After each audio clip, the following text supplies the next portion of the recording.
Okay.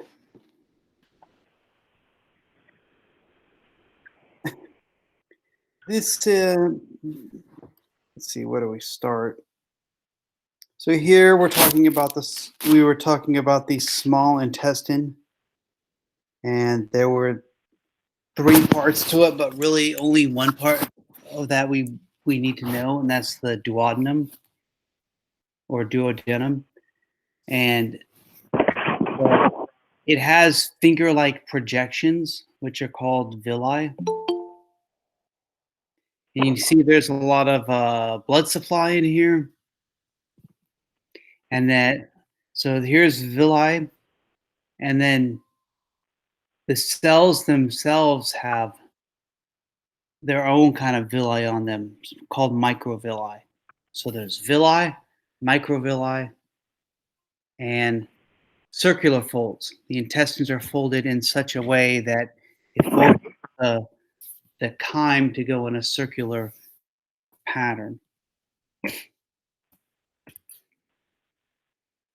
This slide here is just showing you, it's nothing that I'm going to make you know for the test. It's just showing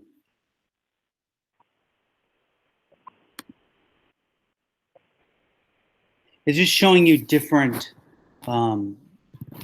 the different types of energy. You know, when you eat, you're consuming carbohydrates or lipids or proteins. So you know, here's your carbs, and these are proteins, and then these are lipids, right? So um, camera's on. So whatever, you know, whatever carbohydrate you have, like if it's starch, it has to be broken down into a simpler form. And that's going to be broken down into like a little monosaccharide. If you have a protein, it has to be broken down into a more simpler form. So that's got to be turned in. That's got to be turned into amino acids.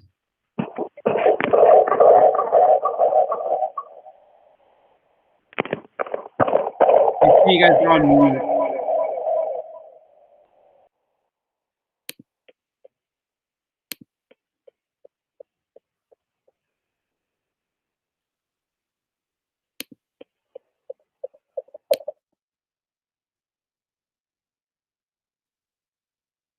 All right, hold on, let me make sure nobody else. All right. All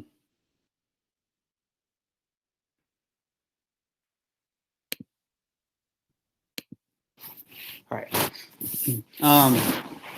So yeah, the amino acids, proteins have to be broken down into their pretty much their simplest units, and they're gonna cross. These represent microvilli, and so like they cross through, they enter the cell, and then they go in, right? And then lastly, fats, lipids. And if you see here, the process is a little more difficult, right? Lipids, first of all, they can't just go through. They just can't go through the body by themselves as is because most of the body is water soluble. So you have a lipid in a water soluble body, right? So, um, but anyway, they get broken down into short chain acids or monoglycerides, and they enter the lacteal. So to go like they enter this the lymphatic system. So this is showing you, and it's by diffusion, right? So by diffusion here, and they go, they just diffuse across until they enter the villus.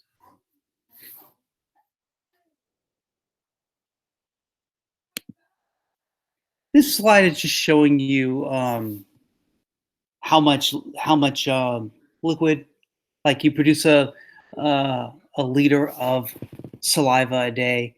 I'm not going to test you on this one either. This is just kind of showing you the amounts of liquids that you have in your body, how much gastric juice, how much saliva, how much bile you produce. So, pancreatic juice, it's a lot. I mean, it's a lot more than some people would think.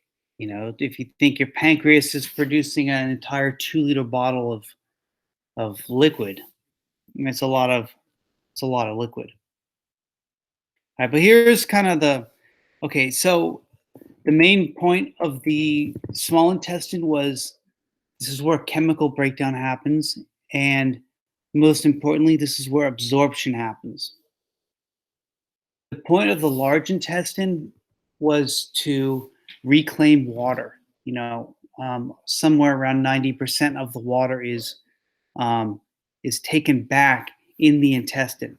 So if food or if the chyme were to be too long in the large intestine, it's going to you're going to get constipated. If it's not in there long enough, it's diarrhea, right? And so that's one of the issues with diarrhea is that you're donating liquid over at the stomach end because you're liquefying your food, but over on the back at the other end, over here in the large intestine, you're not reclaiming enough water. So someone with diarrhea, they're letting it out. They should be reclaiming more of that water. So it could lead to dehydration. Um, we're not going to go bother with that. All right. So the last thing on this on the digestive system I wanted to get to were the phases of digestion. So there's three: cephalic phase, and I've got a slide for this. The cephalic phase, gastric phase, intestinal phase. So cephalic phase is all about getting your mouth ready for food. It's about your brain. Seeing food or hearing food, thought of food. And then gastric phase is going to be about what happens now when the food gets into your stomach. So your body's going to act a different way.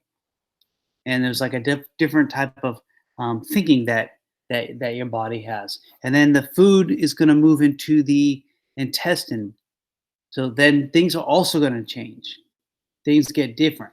So what happens when the stomach's going to get it all right, in short, when you the cephalic phase, you want to get your salivary glands ready to go, and you want to get your stomach muscles ready.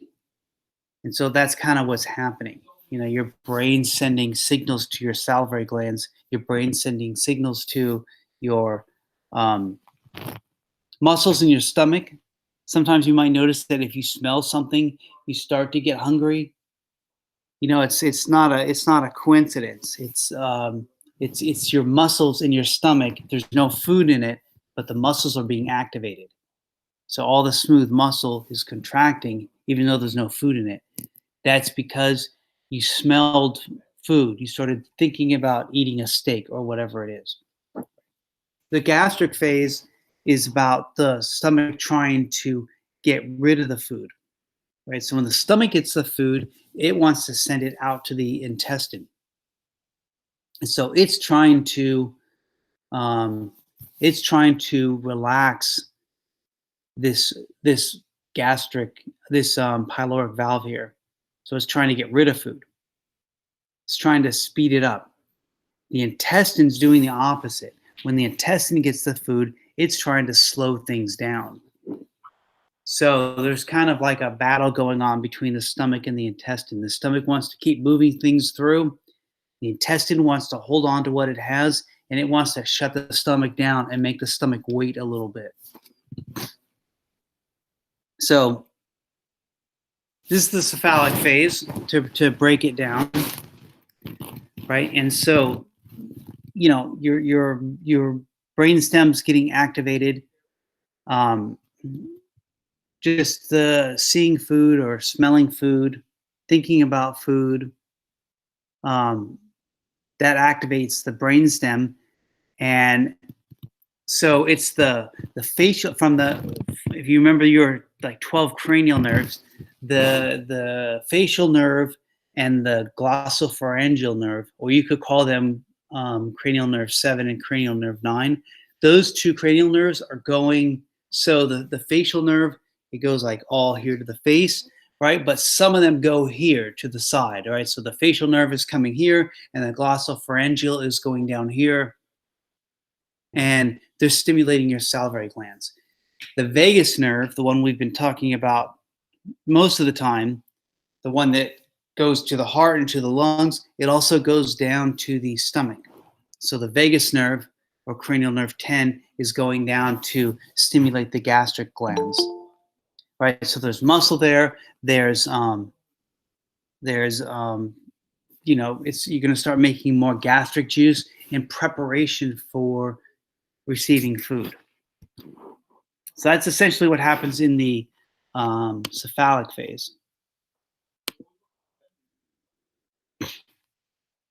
Then we move to the intestinal phase.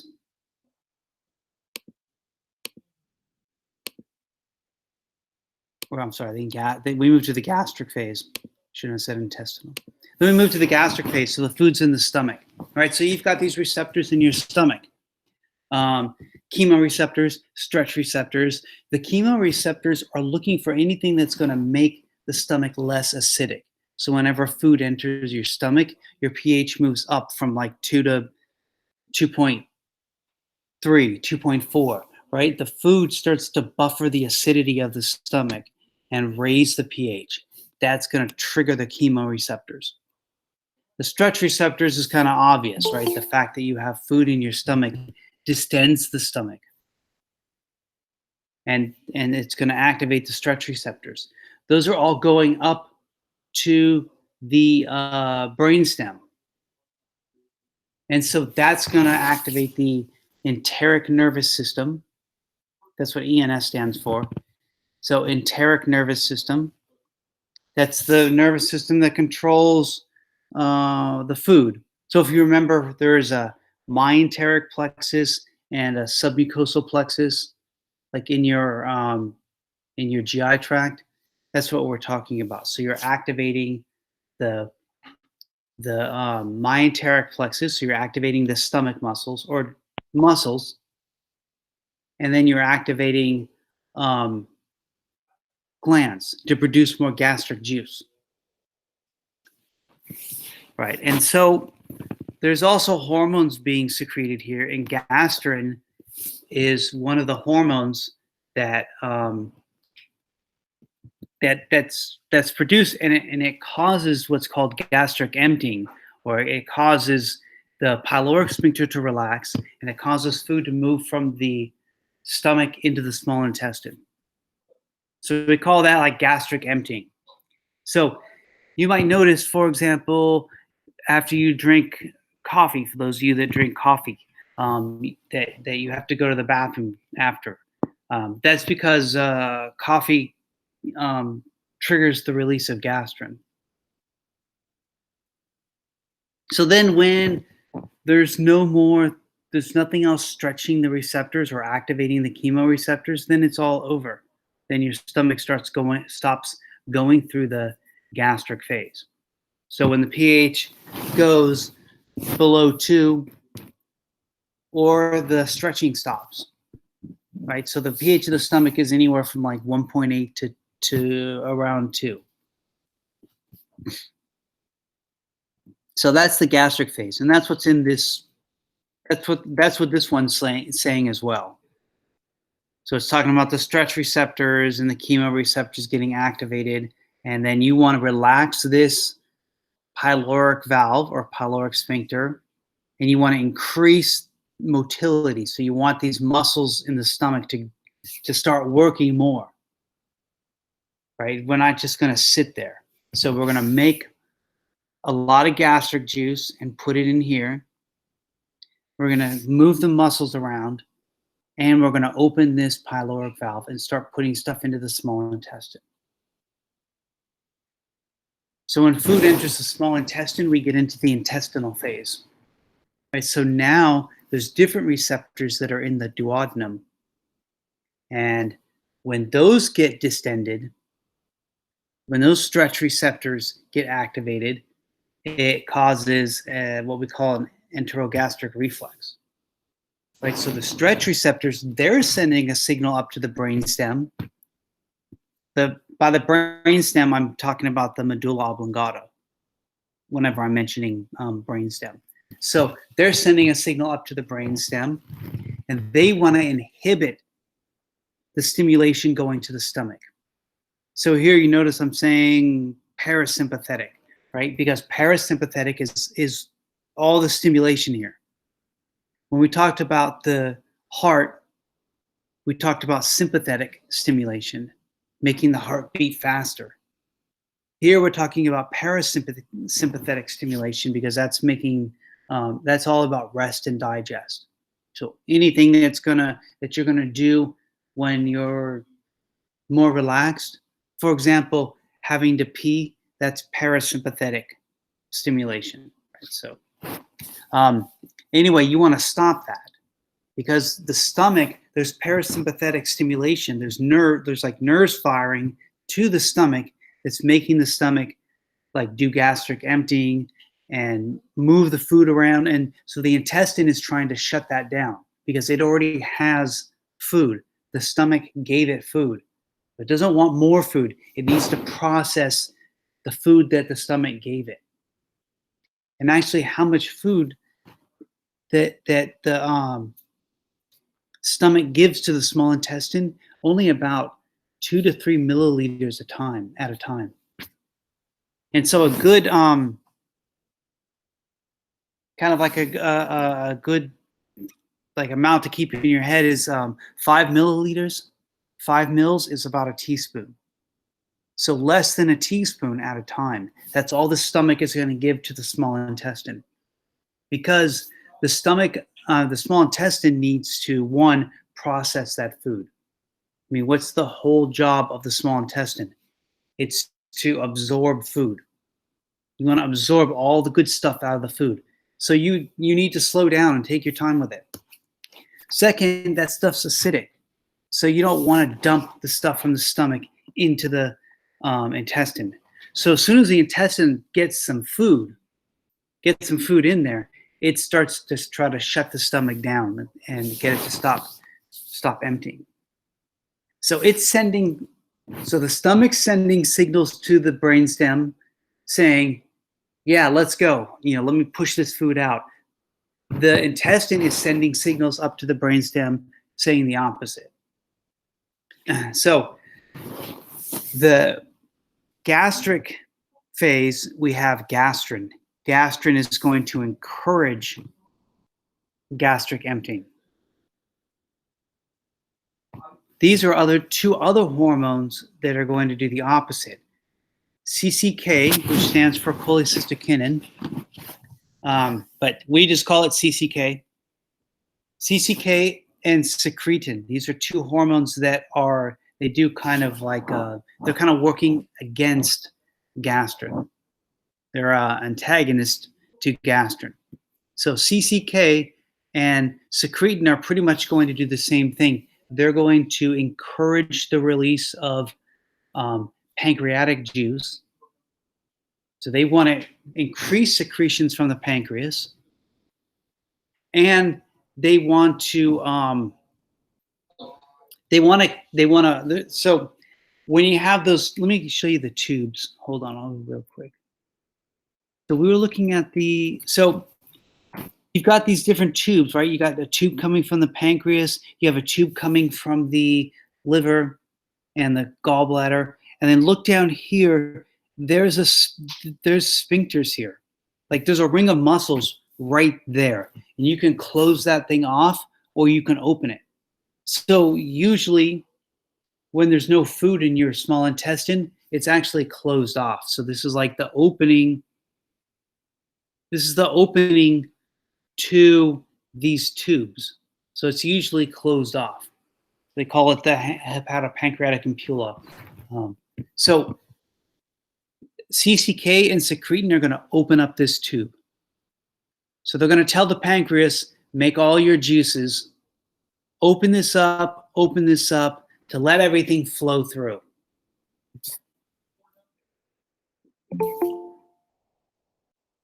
Let me let somebody in.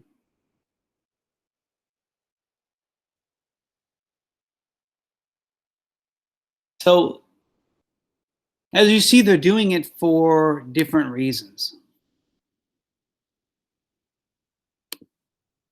So as far as the intestinal, so as far as is CCK, the reason that it's getting activated is because there's amino acids and there's fatty acids in the small intestine. So it senses that that came from the stomach, and that's what's causing CCK to be released. And so what do you do when you get fat in your stomach? You're thinking about bile. You want bile to come in to the small intestine because it just got fat. Like the intestine just got fats, lipids from the stomach. So as far as the small intestine's concerned, it just got lipids, so it needs some bile from the gallbladder. So it releases a hormone called CCK, and CCK is going to cause the pancreas to secrete stuff like enzymes, and it's going to cause the gallbladder to contract because we need the bile to break down the fats, and then we need lipase from the pancreas. We need lipase, and we need those other enzymes, like trypsin and chymotrypsin, and all those enzymes that deal with proteins. If you look at secretin, what activates secretin is not fatty acids and amino acids, it's acid. The fact that acid's coming from the stomach. And so secretin is also going to the pancreas, but there's kind of a different reason behind it because it wants the pancreas to make sodium bicarbonate. And it wants it to secrete it into the intestine so it can buffer the acidity coming from the stomach. So you want to raise the pH. It does, so both CCK and secretin, they both activate the pancreas, right? Just for different reasons. They have different intents. One's secretin, it's because of the acidity, and it wants bicarbonate. CCK, it's because of the fat and the proteins, and it wants the enzymes to deal with that, and it wants the bile. So, and that's the intestinal phase. And I think these slides are just showing you pictures of it. This is like a summation of what's going on. Or you have a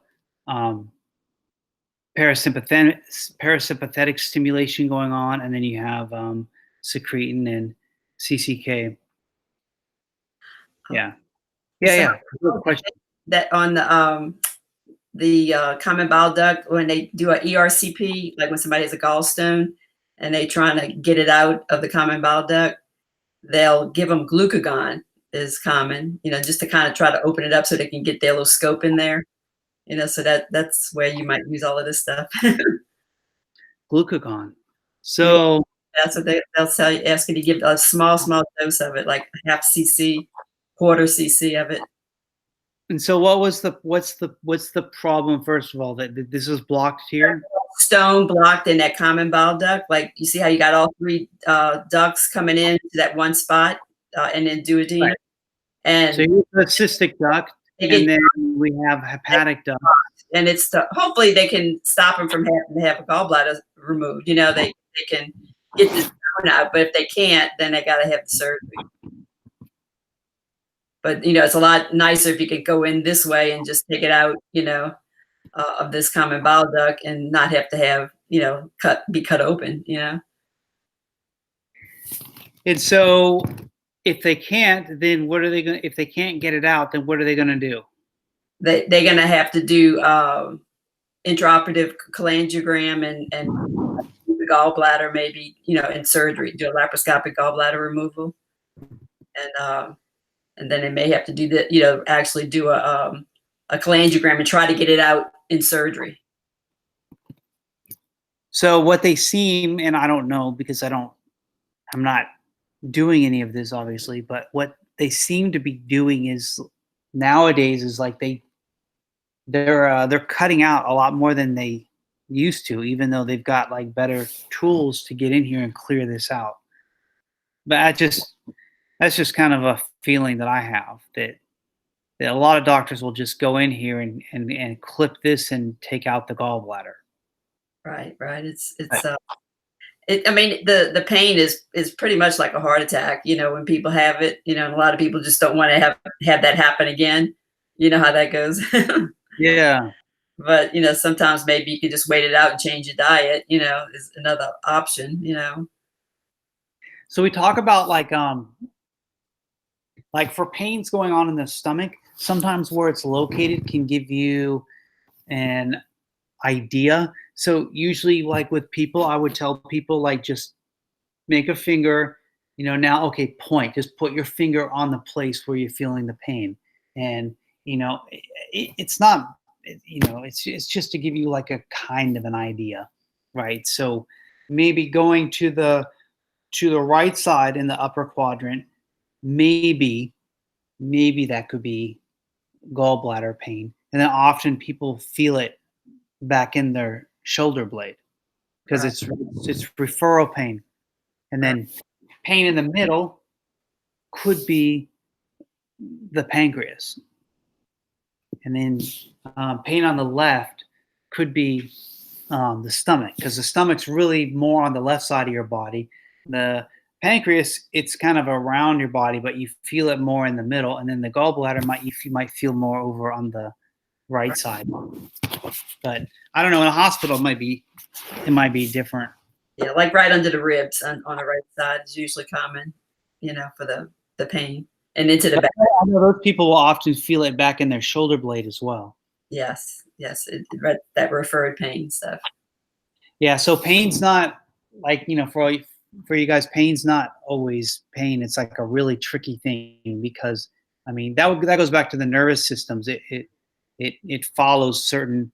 I forgot what they're called, dermatomes or something like that. Dermatome, Um, dermatomes, is that what it's called? yeah, dermatomes, yeah. Well, I was gonna Right. say sometimes when you get shoulder pain, it's coming from your neck, so that's another one of those situations where, Yeah. you know, And sometimes things that are going on in your shoulder, the referral pain's in your elbow. Like so sometimes when people have like rotator cuff problems and stuff like that, they might feel pain in their elbow when actually it's the pain's generating from their shoulder. So it's I don't know, it's weird. So there's referral pain, right? So pain's not always just pain. It doesn't always just tell you exactly where things are. But um yeah. So cephalic phase, gastric phase, intestinal phase. And that's it with the digestive system. And believe it or not, I kind of burned through that chapter. Like I didn't get bogged down in a lot of details that I would have liked to get into. All right, let me jump out of this and close this, and let me go into the urinary system. And again, with the urinary system, I really did not give you guys like the full deal, but we're on our last day. I mean, I got to like stop at some point. This one only has 13 slides. So there's your urinary system. It is your kidneys, which are kind of the functional unit of the urinary system. You have your kidneys. Here's your ureter on each side going down to the bladder. Wait, I just put it into the uterus, into the bladder, and then out the urethra. So pretty much kidneys, ureter, bladder, urethra. And the kidneys are, if you look here, like here's the vena cava, here's the aorta. So you're getting blood coming in off of a renal artery, and it's getting like processed in here, and it's coming back through a renal vein. And so the blood comes in, gets processed, goes out. And then all the clean blood is going back, and all the urine is being made and coming down here and gets stored in the bladder. That's the urinary system. But to talk about the kidneys do so much more than filter blood. In fact, most people will say that, you know, and I put it down here in fourth, right? So people will say that cleaning your blood is actually a less important function compared to regulating electrolytes, right? So that would be like the most important. So you see, I called it electrolytes, but I'm putting these things. I'm saying they're also like here. I'm putting blood ion, but then I also call it electrolytes, right? So it's the same, right? Electrolytes are major minerals, and they're all charged. So all the minerals that go into our body, they get charges. So if you think about, you know, anything, iron, magnesium, zinc, sodium, chlorine, they all have charges. It's either negative or positively charged. And so those are electrolytes, or we can also call them, you know, ions, because an ion is anything that's charged. And I gave you some examples here of ions or electrolytes that are regulated by the kidneys. And so sodium, potassium, calcium, we saw those when we talked about, for example, the heart beating, action potentials, making muscles fire, nerves. They use ions, right? So sodium, potassium, calcium, chlorine, phosphate ions. There's more than that even. Bicarbonate. There's more, but the kidney regulates all of this.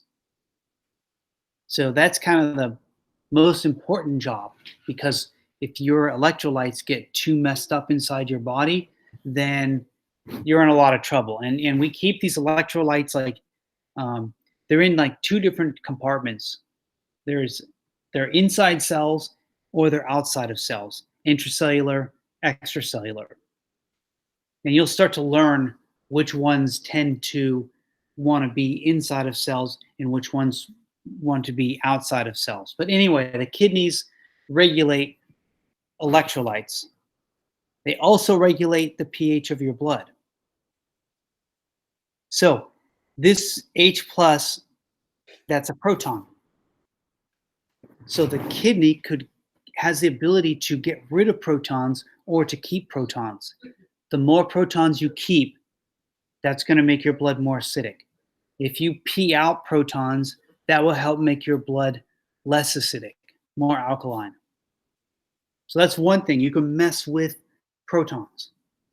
You can manipulate how many protons are in your body. And the other thing is you can manipulate how much bicarbonate is in the body. So while protons make things acidic, bicarbonate makes things alkaline.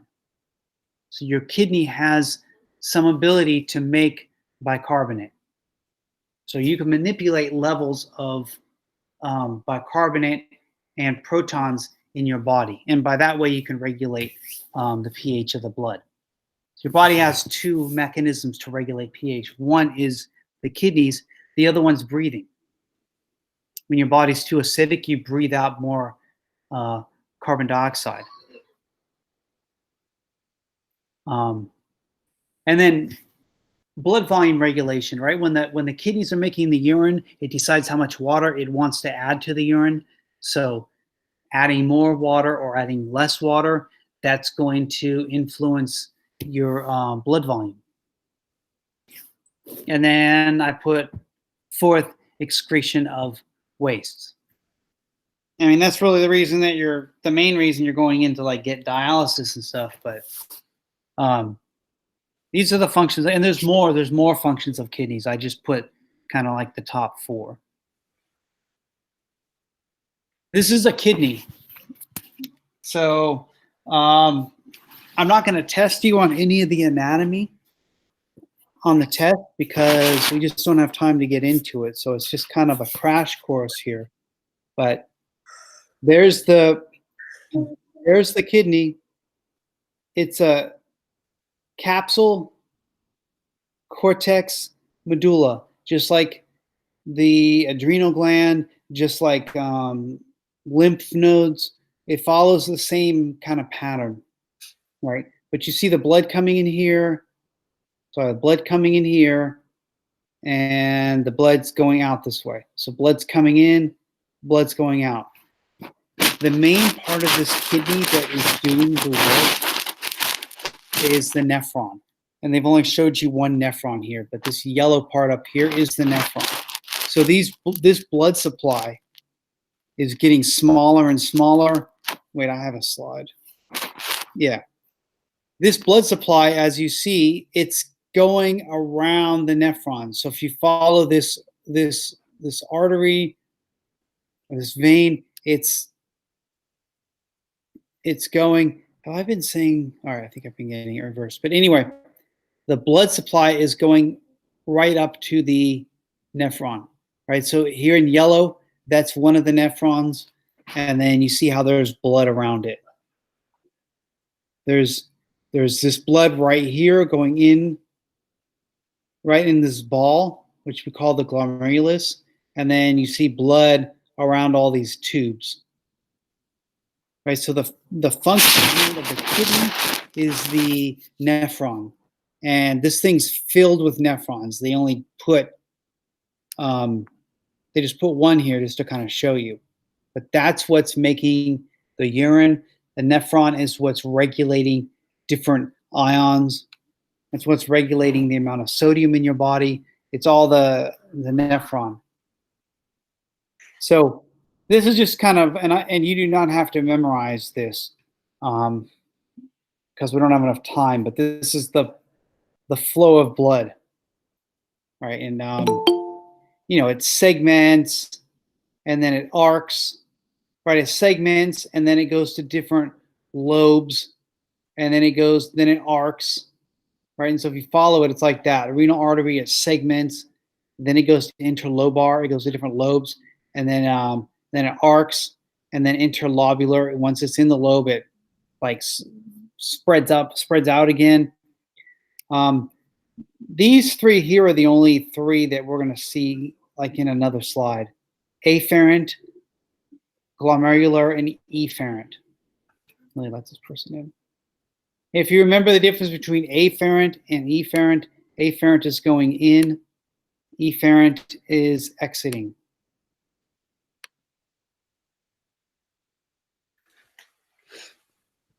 So anyway, I spent too much time on that slide.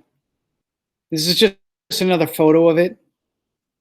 In fact, these two slides are showing you that there's two different types of nephrons. So if you look at this nephron here, look at this part here, this loop, the loop of Henle. So look at this part here, and then I go to the next slide, and look how it's a lot longer, right? So there's just two types of nephrons in your body. These longer ones, they make like really concentrated urine or really dilute urine.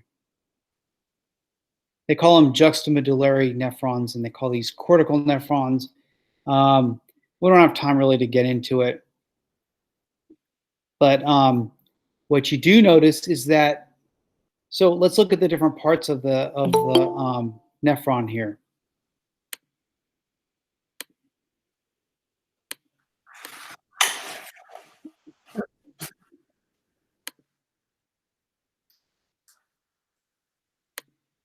All right. So let's look at the nephron a little bit closer. So we can divide the nephron into two parts. Do I have a better slide on this? No, I don't. No. Okay. So we have the glomerulus, like this round part here. And then we've got these tubes. So you've got this round part, glomerulus. Here's the blood supply coming in. Here's the there's like a glomerular capsule and a glomerulus. So together we call these things the renal corpuscle. And then you have the tubes. So this one looks all convoluted. The one on this side is all convoluted. So this is the proximal convoluted. Loop of Henle. Distal convoluted. And that one's not looking as convoluted, but there we go. Proximal convoluted, loop of Henle, distal convoluted, and then a collecting duct. All right, so those are all the tubes of the kidney. So there's like that middle part, this renal corpuscle part, this glomerular part, and then you've got these tubes. So here comes the blood, and now here you've got filtered, what we call filtered fluid. So there's fluid that's coming from the blood.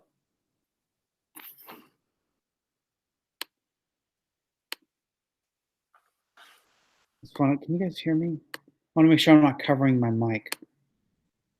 Every now and then you do. I should sit up and put it on the table. All right. So let me show you a different photo. Here's the glomerulus. So here's an afferent arteriole. And it's coming in, and there's the glomerulus here. And so the filtered fluid, so certain things out of your blood are getting pushed out. And so there's like different membranes and slits right here, things called pedicels, podocytes. They only allow certain things out. So you want to get fluid out, right? But this is your blood. You want to get the waste products, and you want to get ions moving out, but you don't want to lose red blood cells or white blood cells. So you want plasma to come through, but you also want to keep things. You don't want to lose all your plasma proteins, right? Remember, there's things like albumin and globulins and fibrinogens. You don't want to lose that. We want to keep that in the blood. So I want that to be here, and then I want it to be here on the other side. But I want to get the smaller waste out. So these are like filters with like little holes, right? It's like 3 layers of it's a membrane with like 3 layers of filters, and they're designed to keep certain things in and let other smaller things out. So then here you're going to have filtered fluid. And so that's what we call, like, you know, it's going to be like filtered fluid is like pre-urine, right? It's not urine yet, but it's the beginning. We're starting the process. And so I'm going to go back. So here's the capsule. And here's like the afferent arterioles, and the filtered fluid goes this way. It goes into the capsule. And then here you see there's like exchanges, right? So you've got some of that fluid returning to the blood.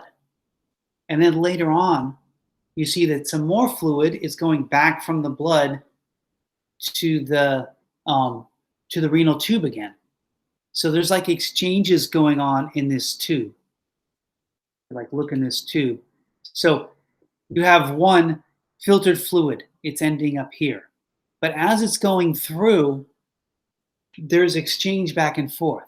Oh, I didn't mean to give you this. Give this back. No, you take this. And they're like fine-tuning the urine. There's some things in the filtered fluid, the urine, that they're realizing that they shouldn't have put out there. You know, oh, I gave you too much glucose. I shouldn't have done that. I don't want to get rid of all that glucose. Give some of it back. Or I gave you too much sodium. Give some of it back. Or I didn't give you enough sodium. Take it back, right? And so that's part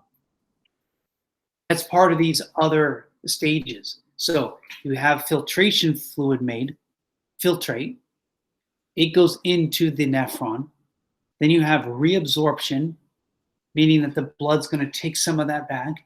And then you have tubular secretion, meaning that you go back again to the tube, right? And by the time you get to the end, by the time you get to the collecting duct, hopefully you've got it right, and that's urine, and you don't have blood in there, you don't have albumin in there, you don't have, you don't have things that the blood needs to keep. So there's the three parts to making urine. So you have the glomerular filtrate, and then you have tubular reabsorption, and as you see, about up to 99% of the water is reabsorbed back. Right? So you definitely don't, you need water from your plasma to make urine, but you don't need too much. But again, that all depends on the amount of water you drink, right? So you're going to have more tubular. You're going to have less tubular reabsorption if you have a whole lot of water in your body, because you don't have to reabsorb all the water. You've been drinking bottles of water, right? But anyway, tubular reabsorption and then tubular secretion. So now it's going back again from the blood. Maybe the blood couldn't push certain wastes over in glomerular filtration. It'll if it can't do it here in filtration, it'll grab it. It'll do it again in tubular secretion. So if it doesn't do it here, it can do it later on. And so this one here, this blood supply here, is this. This here is this. But all of this blood supply here is here. Talking about all these blood vessels. So we call these paratubular capillaries. Right? So you have an exchange. You have an exchange here, but you also have an exchange as you move through here. So there's exchanges happening between this blood supply and the loop of Henle. In fact, when you really get into it, there's different things that happen all along this. Certain things get put into the blood supply here, other things here, other things here, other things here. It all depends on where it is, right? So each part of the nephron specializes in moving other things. Water doesn't move across. Water doesn't move back and forth along this whole nephron. In fact, I've got a slide on it. I'm not going to make you memorize this, but I think it's at the end. Right, so here. So you have the proximal convoluted tubule. That's the beginning part. Then you have the loop of Henle. That's as it loops. There's actually different parts of that loop. Well, even showing you here, yeah.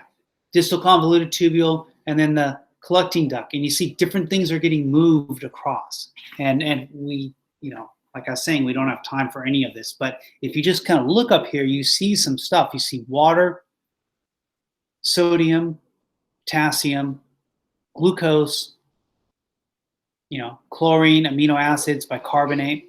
So those are some of the main things that are moving around, right? Here's protons. So as you notice through here, you see different things getting moved across, right? Here, you notice that 65% of the water is, or is it 85? Most of it, 65% is moving across here, right? But then look on the other side, on the distal convoluted tubule, only 10 to 15%, right? So water moves in different places. So most of the water is getting moved around at the beginning. And same thing with like sodium. Most of your sodium is getting pushed around right at the beginning. But anyway, we can't really get into it. But these are all things that get regulated and moved around between the blood and the nephron. So when we look at this, there's pressure. It's very delicate. These nephrons are very delicate. And so, did anyone have a question? There's okay. There's pressure coming from the blood here. You know, all your blood, all your arteries and capillaries, they're all pressurized, right? Because your heart is beating.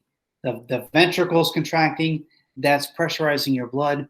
So here's the blood here, and there's a pressure pushing fluid out. And so we call that glomerular blood hydrostatic pressure. That just means, if you remember, this is kind of similar to when we were talking about how fluid leaves a capillary or goes back into a capillary, right? We talked about filtration, reabsorption, the same type of idea here. So when we talked about filtration, we talked about blood hydrostatic pressure. This is the same thing, same exact thing. Blood, they're saying, but we're adding the word glomerular. Glomerular blood hydrostatic pressure, the pressure generated by the heart beating. It's a lot lower here because we're all the way down in the kidney. So instead of being something like 100, 120 or whatever, it's only 55 millimeters of mercury. That's way too much pressure for the kidney. If you were to put all of that into the kidney without any mitigation, you're going to blow this nephron. You're just going to break this, right? The kidney's a filter, and you're pushing water through. If you put too much water pressure on like the filter in your sink, you could break the filter, and then the water just starts flowing through, right? So that's the issue. So you have the pressure. So let's just follow numbers for now. You have 55 millimeters of mercury just by your blood pressure. But luckily, we have two things to oppose it. One is the capsule.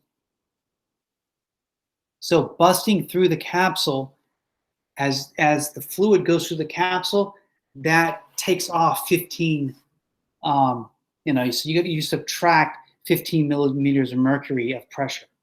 So instead of being 55, now we've knocked it down to 40. And then blood colloid osmotic pressure. If you remember, like albumin in the blood and other proteins in the blood, like plasma proteins, they're going to start to want to pull the water in. So the water wants to stay where the proteins are. So that's taking off, that's subtracting another 30 millimeters of mercury. So if you look down here, coming in the renal artery, you have 55 millimeters of mercury, but then you're going to back that pressure off. The capsular pressure takes off 15. The colloids in the blood right here take off another 30.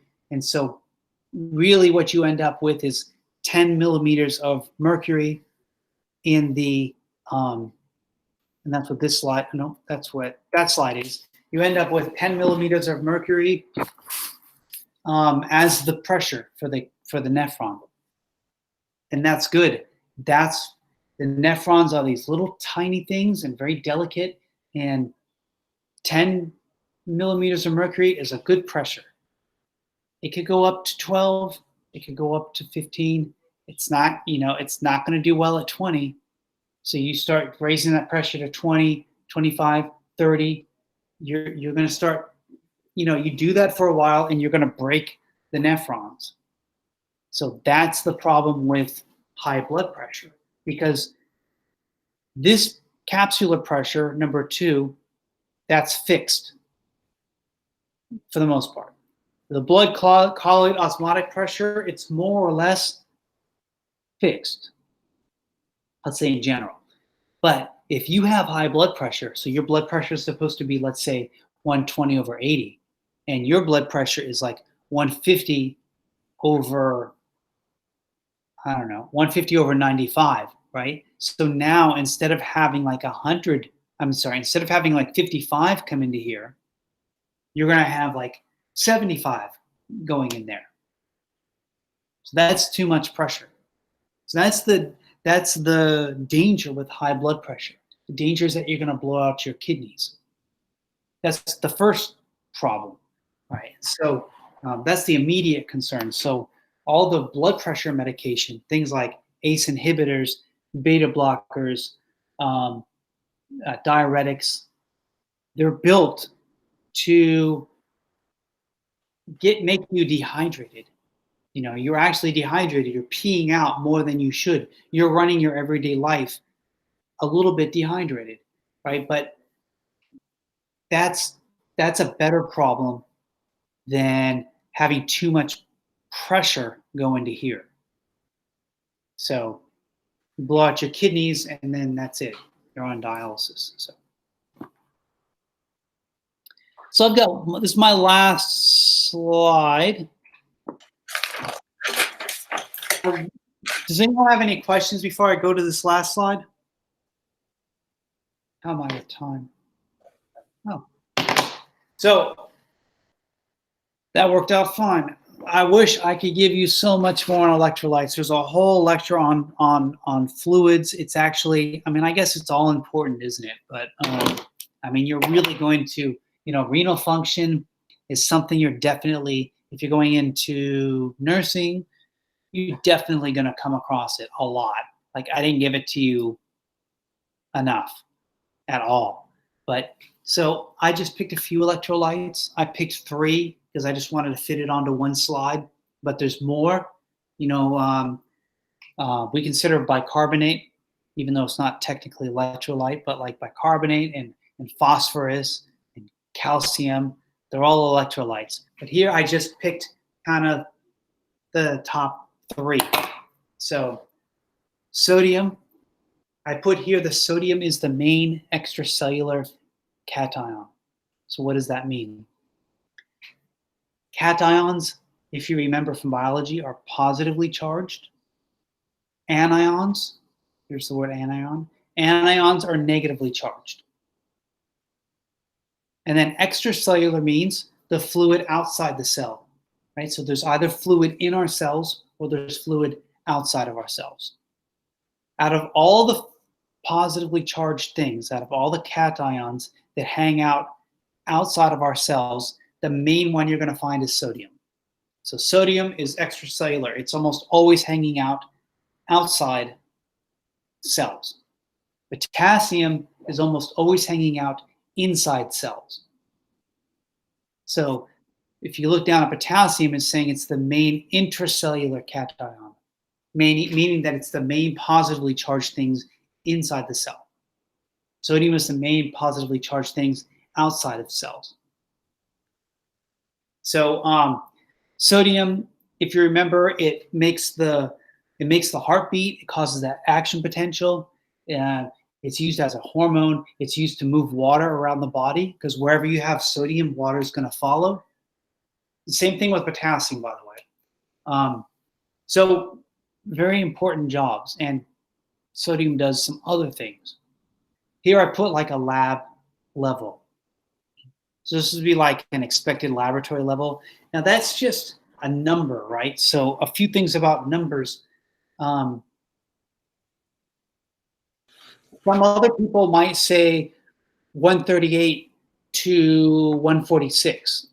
So different labs have different like ranges, right? But it's just a range. So if my sodium is 135, you know, when you look at your labs, it's going to be over in that other that other column, like, you know, it'll be like red or something, and it'll be like low, and you look at it and, you know, people freak out.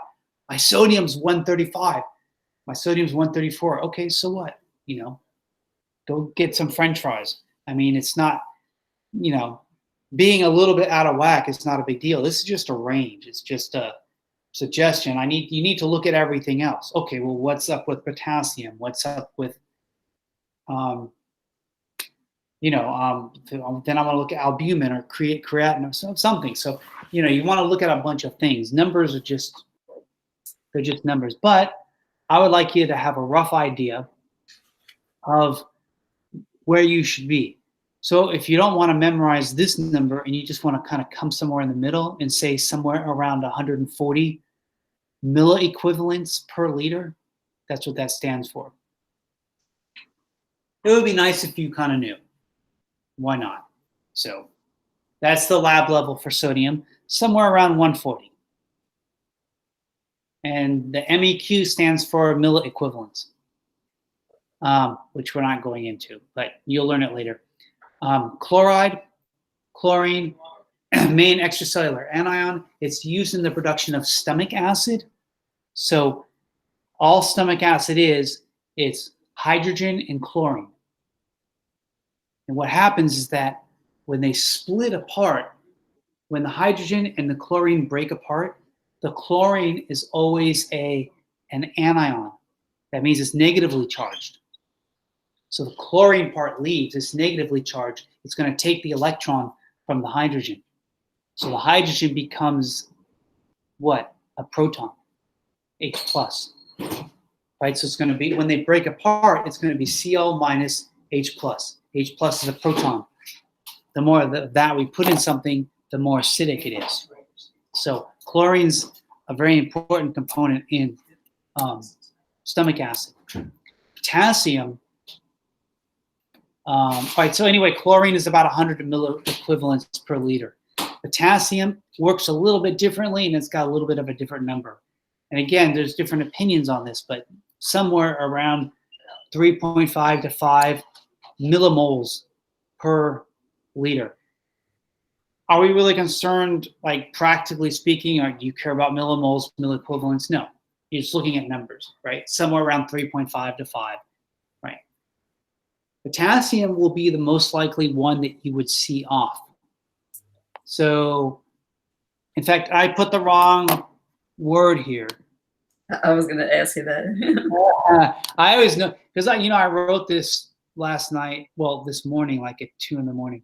So what should I put here? Well, if it's low, hypo. Exactly. So you're not going to really see hyperkalemia. But anyway, kalemia means potassium. And by the way, we have the same words for sodium, but with natremia. So like the word for sodium is like is Na plus. If you pretend that plus is like a T, so that's nat. So natremia. So you have hypernatremia, hyponatremia, and then with potassium you could have hyperkalemia, which you don't really, it's not like a big thing. Hypokalemia is something that you would come across because it's not because of diet. It's more like taking Lasix or some kind of diuretic, or what is it? Stool softener, laxatives, steroids, diuretics. Those are all going to mess with your potassium levels. So so that's common Now to see. you will see hyperkalemia with your end-stage renal disease patients. That's a biggie for them. So we always check their potassium before they go into surgery, make sure it's low enough. Right. If it's high, then the surgery's canceled and they got to have dialysis before you do it. Do you ever see anything with sodium? Not really. No, really don't. Like I imagine it must be, but I've never actually had a patient in my 40 years. I've never actually had a patient with an issue with that. But I imagine if it happens, it must be really something bad. But I've never actually had a situation with that one. Do you ever run into any other electrolytes or anything that they look at? Potassium is the biggie, because you're going to give them, like, especially for anesthesia, you're going to be giving them, like, if you give them a Nectine, it makes all their muscles contract, so it's going to make the potassium go up even higher. So you could potentially kill them, if you do that, So that's why it's real biggie for us, So, but not really, that maybe BUN, like dehydration, overload, fluid overload, you might see that, be off together. You know what I'm saying? They'll look at, I think, a couple of them together as far as for that. Right.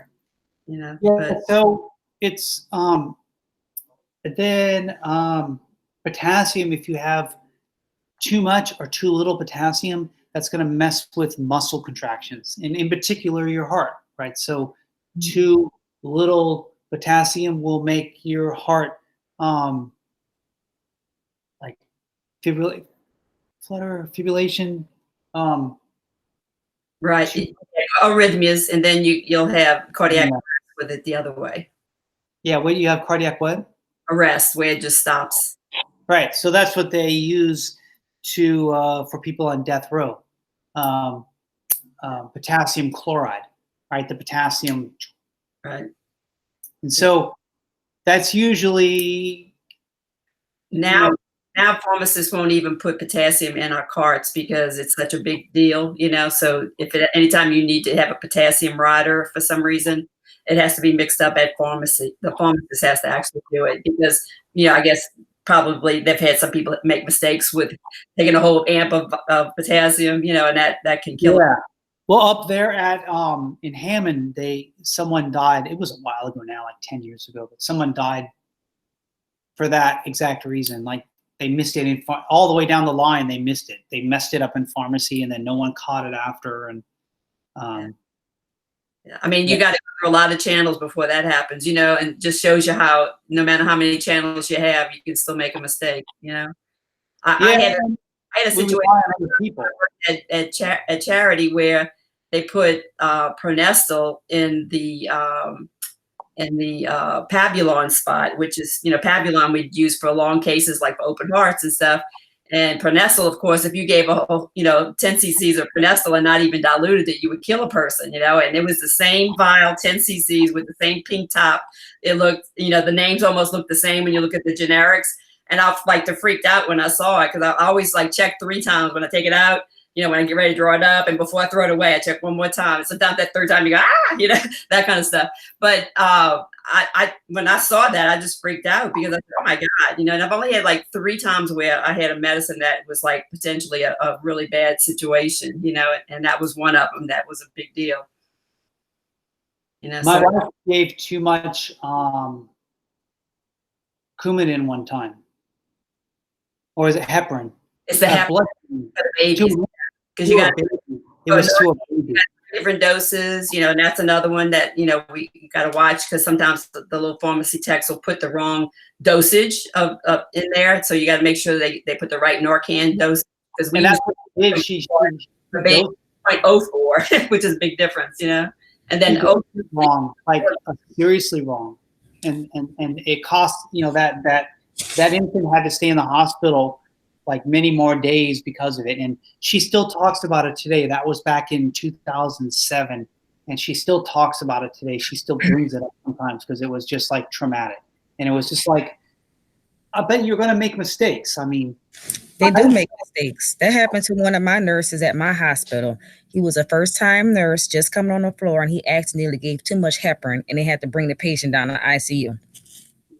They used to make that stuff really similar colors. Like you'd think that the drug companies would have thought about this. Let's not make the times 10 dose look like the other stuff. But they're very similar. Like you could just pick the wrong, you know, so. Yeah, I actually refused when I was a first-year nurse. A doctor wanted me to give 40,000 units of heparin to a patient, but right before he goes to surgery, and I said, "I'm not doing it." I said, "You can come and do it, but I'm not doing it. That's an overdose." You know. Well, he asked for help. He asked the charge nurse for help, but she was too lazy to get up. So he asked one of the other nurses that he felt, you know, was more experienced, and she kind of was still a new nurse too, but she was a little bit more experienced, so she went and helped him, but they both screwed it up. They put everything wrong in and ended up giving the patient too much heparin, and they had to bring him down to ICU. For those of you that are going to be nurses, I'll tell you this much, like I haven't been a nurse, but I know enough to know, like they're going to blame you for everything. Yep. In the hospital, you are the functional unit of the hospital. You are like you are the nephron of the urinary system. Everything is about you. All this shit goes to you. If you make a mistake and the doctor makes a mistake and the pharmacist makes a mistake, all right, but it's really your ass. They're going to go after you the most. Yep. That's your license. Everything. Yeah, it's your license that you got to protect. So if you feel like, but like I said, he knew that he wasn't sure of it, and he asked the charge nurse being lazy, didn't want to get up and help.